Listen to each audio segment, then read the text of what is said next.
Assalamualaikum warahmatullahi wabarakatuh. Perkenalkan, nama saya Salsabila Nova Dewi, NIM 23010180141. Nah, kali ini kita akan membahas tentang pidato sebagai keterampilan retorika. Sebelumnya, kita akan membahas suatu perbandingan. Pidato atau berbicara di depan umum memiliki perbedaan dengan pembicaraan biasa dalam kehidupan sehari-hari. Karena jika dalam kehidupan sehari-hari terjadi hubungan timbal balik dan dapat dilakukan di mana saja. Berbeda juga dengan forum diskusi, acara sandiwara di atas panggung dan bernyanyi, karena pidato harus bisa didengarkan oleh banyak orang dan pembicaraannya seringkali harus bisa dilihat oleh pendengar. Maka pembicara biasanya ditempatkan di tempat yang khusus seperti podium dengan bantuan pengeras suara yang dapat didengar sampai jarak jauh. Sekian banyak mata akan secara seksama tertuju kepadanya, dan sekian banyak pasang telinga akan secara hikmat mendengarkannya. Oleh karena itu, maka kalimat demi kalimat untuk berpidato harus dipersiapkan dengan baik dan dapat diucapkan secara lancar, tidak terputus-putus. Sebagai sikap dan gaya pidatonya juga merupakan sikap yang terhormat dan meyakinkan. Selanjutnya adalah macam-macam pidato. Ada macam-macam pidato menurut Aristoteles. Corak orang memanfaatkan pidato. Yang ketiga, pidato dari segi tujuannya. Dan yang keempat, pidato dari segi persiapan. Yang pertama, jenis pidato menurut Aristoteles. Nah, yang pertama adalah pidato politik. Pidato yang ditujukan untuk menentukan masa depan dan biasanya diucapkan pada badan yang akan mengeluarkan peraturan atau badan legislatif. Oleh karena itu, seorang orator politik harus mengerti tentang sistem-sistem pemerintahan. Yang kedua adalah pidato forensik. Pidato yang ditujukan untuk mempengaruhi penilaian perbuatan yang terjadi pada masa lalu dan biasanya diucapkan di depan badan yang akan menjatuhkan putusan atau pengadilan. Oleh karena itu, seorang orator forensik harus memiliki pengetahuan tentang sebab-sebab tindakan manusia dan mendasarkan pidatonya pada pengetahuan tersebut.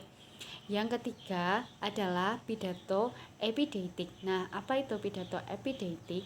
Pidato yang ditujukan untuk kejadian masa kini.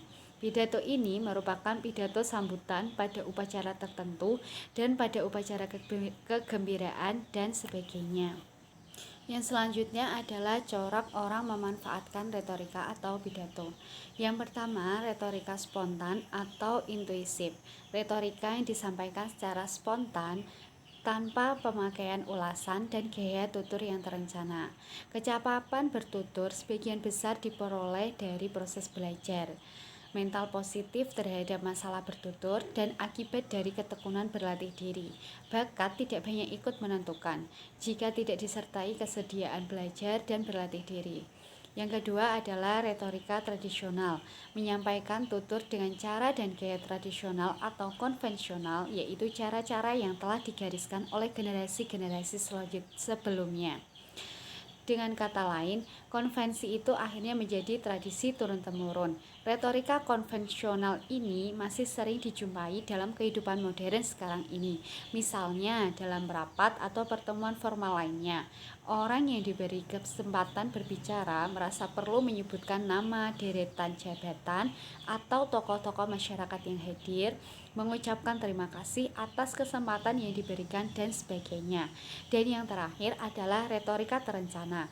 Retorika yang direncanakan secara sadar sebelumnya untuk diarahkan ke satu tujuan yang jelas. Oleh karena itu, penutur berpegang pada prinsip-prinsip yang digariskan oleh ahli-ahli retorika atau ilmu-ilmu lain yang menggunakan retorika dalam penetapannya. Selanjutnya adalah pidato dari segi tujuannya. Dalam segi tujuan ini terdapat tiga. Yang pertama adalah pidato informatif, yang kedua pidato persuasif, dan yang terakhir adalah pidato rekreatif. Yang pertama adalah pidato informatif. Pidato informatif ini bertujuan untuk menambah pengetahuan pendengar tentang persoalan yang dibicarakan. Pidato persuasif yaitu pidato yang bertujuan agar pendengar mempercayai dan mengikuti sesuatu yang disampaikan pembicara. Dan yang terakhir adalah pidato rekreatif, bertujuan untuk memberikan hiburan pada pendengar. Selanjutnya adalah pidato dari segi persiapan. Dari segi persiapan dibagi menjadi 3. Yang pertama impromptu, yang kedua memoriter, dan yang ketiga extemporer. Yang pertama adalah pidato impromptu, dilakukan secara spontan tanpa adanya persiapan. Yang kedua adalah memoriter, pidato dengan hafalan kata demi kata dari isi pidato yang telah dipersiapkan sebelumnya. Dan yang ketiga adalah extemporer, pidato dengan persiapan sebelumnya, outline atau garis besar, dan supporting point atau pembahasan penunjang. Yang terakhir ini adalah jenis pidato yang paling baik dan paling banyak dipakai oleh beberapa ahli pidato. Selanjutnya adalah persuasi pidato dan hambatan-hambatannya. Nah, dalam pidato ada usaha untuk mempengaruhi pendapat, pandangan, sikap, ataupun merubah tingkah laku seseorang yang dapat ditempuh secara koersif, yaitu dengan cara pemaksa atau paksaan. Hal itu menimbulkan persuasif, yaitu dengan mempengaruhi jiwa seseorang sehingga dapat membangkitkan kesadarannya untuk menerima dan melakukan suatu tindakan.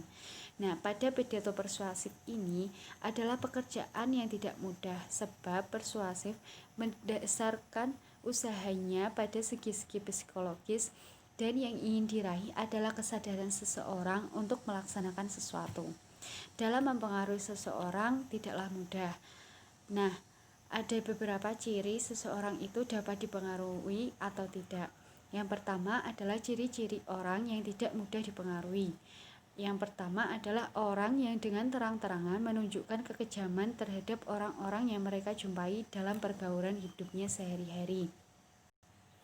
Nah, orang ini adalah orang yang relatif tidak mudah dipengaruhi. Yang kedua adalah orang yang menunjukkan tendensi suka mengasingkan diri dari dalam kehidupan sosial. Orang ini juga termasuk orang yang tidak mudah dipengaruhi. Nah, selanjutnya adalah orang-orang yang mudah dipengaruhi, yaitu pertama, orang-orang yang memberikan respon dengan tegas dan fantasi-fantasi terhadap sesuatu hal yang belum nyata. Biasanya orang-orang ini lebih mudah untuk dipengaruhi daripada mereka yang tidak mempunyai banyak fantasi. Yang kedua adalah orang yang mempunyai rasa rendah diri karena perasaan banyak kekurangan pada dirinya, situasi sosial yang tidak mengizinkan, dan akibat tekanan-tekanan, lebih cepat dan mudah dipengaruhi. Dan yang terakhir adalah individu yang termasuk anggota suatu kelompok.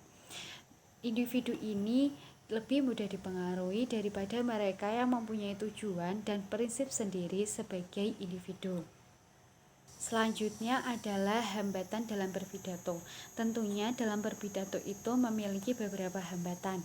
Yang pertama adalah noise factor atau faktor suara. Suara pidato dapat terganggu akibat suara-suara ramai atau suara keras lainnya yang masuk pada saat pidato sedang berlangsung.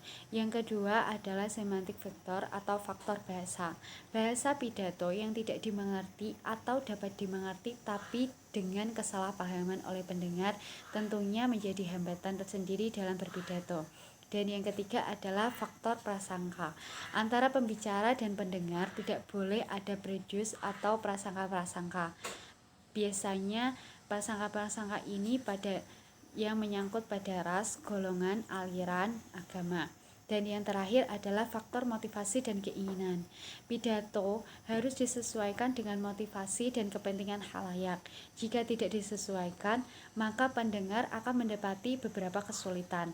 Nah, sekian dari saya. Jika ada kurang lebihnya saya mohon maaf. Wassalamualaikum warahmatullahi wabarakatuh.